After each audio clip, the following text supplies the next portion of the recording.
In September 2025, the world of fashion fell silent. Giorgio Armani, the man who redefined elegance and gave modern clothing its sense of freedom, passed away at the age of 91. To millions, he was more than a designer. He was a visionary, an architect of style, and a cultural force who reshaped how we see ourselves when we stand in front of a mirror. Tonight, we will not just revisit the life of Armani. We will travel through his triumphs and tragedies, his innovations and obsessions.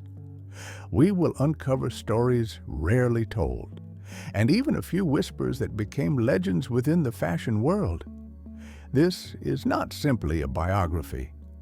This is a cinematic journey through the extraordinary life of Giorgio Armani, the man who taught us that true elegance lies not in being noticed, but in being remembered.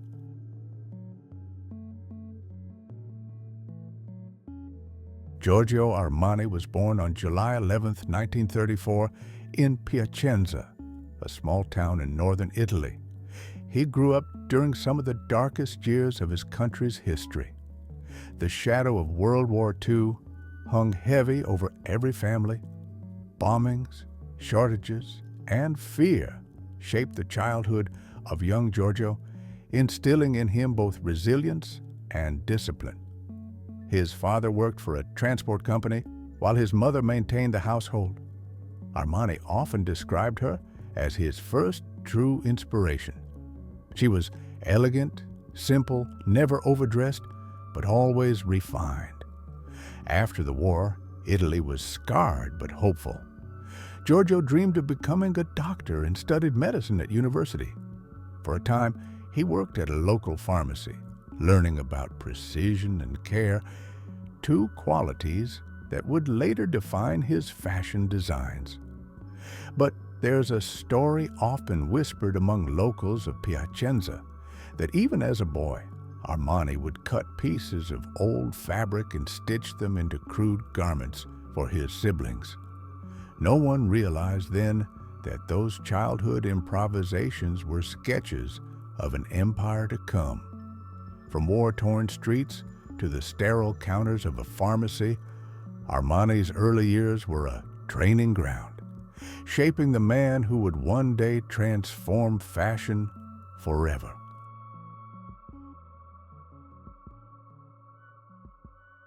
In the mid-1950s, Armani moved to Milan, the beating heart of Italian style. He found work at La Rinascente, the city's most prestigious department store. His role was modest, a window dresser, but this was no ordinary job. Day after day, Armani dressed mannequins with precision, balancing elegance and creativity, studying how light, color, and silhouette could change everything. This was his laboratory. Fabric spoke to him, drapes revealed secrets. Every display became a lesson. One story, perhaps embellished with time, tells of a wealthy client who stopped before a window Armani had arranged. Impressed, he turned to the young man and said, "You don't just dress mannequins, you create a world." That chance remark, legend says, awakened in Armani the desire to design not for mannequins, but for people. From La Rinascente, Armani entered the ateliers of Nino Cerruti in the 1960s, learning the craft of tailoring. Here, he discovered the essence of design: structure, cut, and discipline. But deep inside, Giorgio dreamed of something greater: fashion that was elegant yet free, structured yet soft.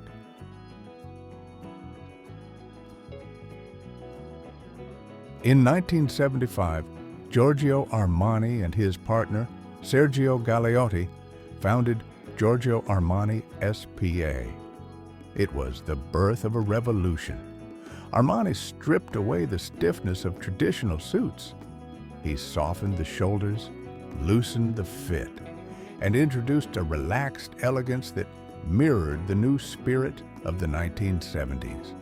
His philosophy was clear. Clothes should serve the person, not imprison them.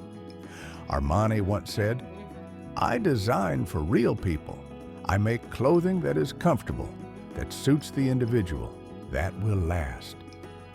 Together with Galeotti, a man who was both his business partner and personal muse, Armani built a vision. Galeotti managed the business, Armani shaped the style. Their synergy was electric. By the end of the 1970s, Armani had become the face of a new kind of Italian fashion. Understated, timeless, and effortlessly chic. He wasn't chasing trends. He was building an empire of elegance.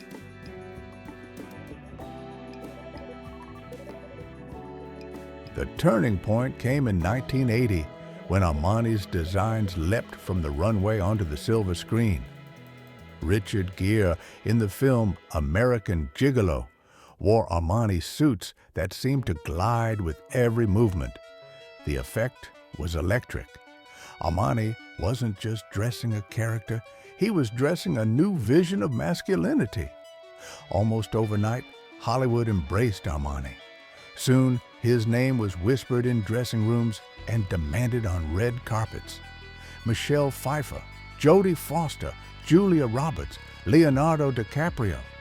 The list of Armani's devotees grew like a roll call of cinematic royalty.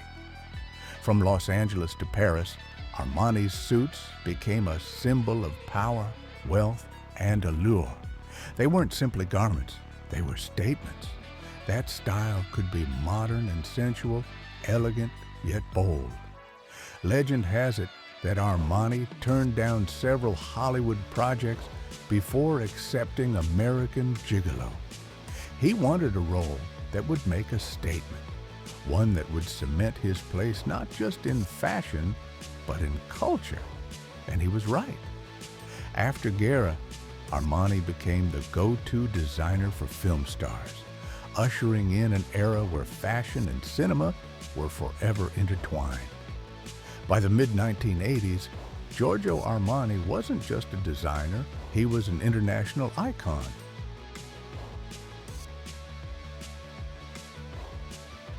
As the 1980s gave way to the 1990s, Armani's ambitions grew. He didn't stop at clothing. He envisioned a universe, a lifestyle, all bearing his name. Emporio Armani brought his designs to a younger audience. Armani Exchange introduced a more accessible, urban style. Soon came perfumes, watches, eyewear, and even hotels. In 2010, the Armani Hotel opened in Dubai's Burj Khalifa, the tallest building in the world, followed by another in Milan. Guests weren't just checking into a hotel. They were stepping into the Armani world. His empire expanded into every corner of life, from the suits worn in boardrooms to the espresso served in Armani cafes. Armani transformed his aesthetic into an experience. Forbes recognized him as one of the first fashion billionaires. But with success came envy. Rivals whispered that Armani was no longer a designer, but a businessman. Yet Armani shrugged off the criticism. He once remarked, "Success is the best revenge." The Armani name had become a global phenomenon, not just fashion, but a way of living.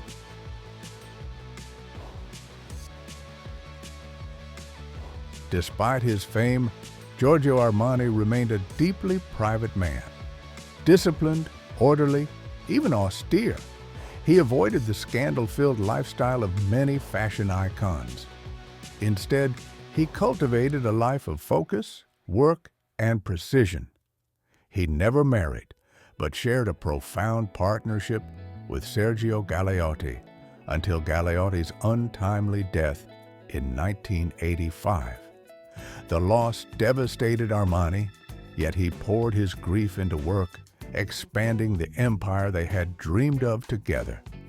Armani's philosophy on style was simple, yet revolutionary.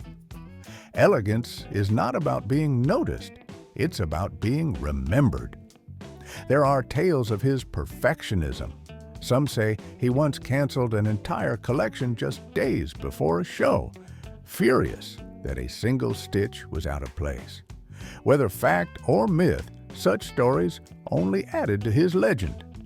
He demanded excellence not only from himself, but from everyone around him.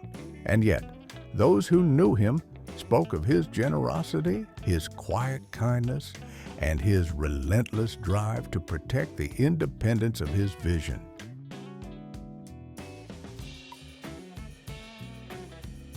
As Armani aged, the fashion world around him changed. New brands, new giants, and corporate empires like LVMH swallowed once independent houses. But Armani stood apart. He insisted on keeping his company privately owned. Rare in the fashion industry, rumors swirled of billion-dollar offers from global luxury groups. Armani declined them all. To him, independence was priceless.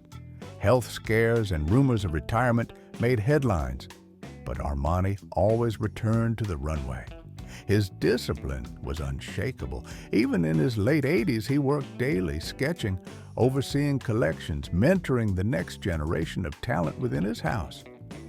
There was a stubborn pride in Giorgio Armani, a refusal to let go, a determination to maintain control over his empire until the very end.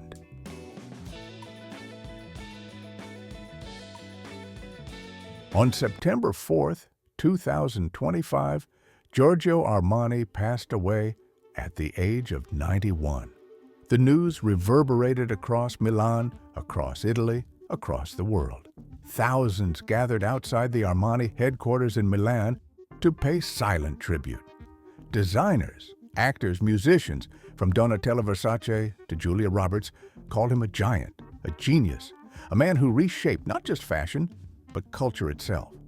His death marked the end of an era, yet his legacy endures.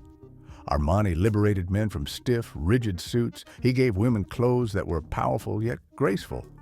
He built not just a brand, but an identity, one synonymous with elegance, freedom, and timelessness. In the words of Armani himself, "I design for the life we live today. I design for tomorrow." Even in death, Giorgio Armani continues to shape how we see ourselves and how the world sees us. From a boy in war-torn Italy, stitching makeshift clothes for his family, to the architect of a global empire of style, Giorgio Armani's life is proof that true elegance lives forever. His designs dressed not only bodies, but dreams.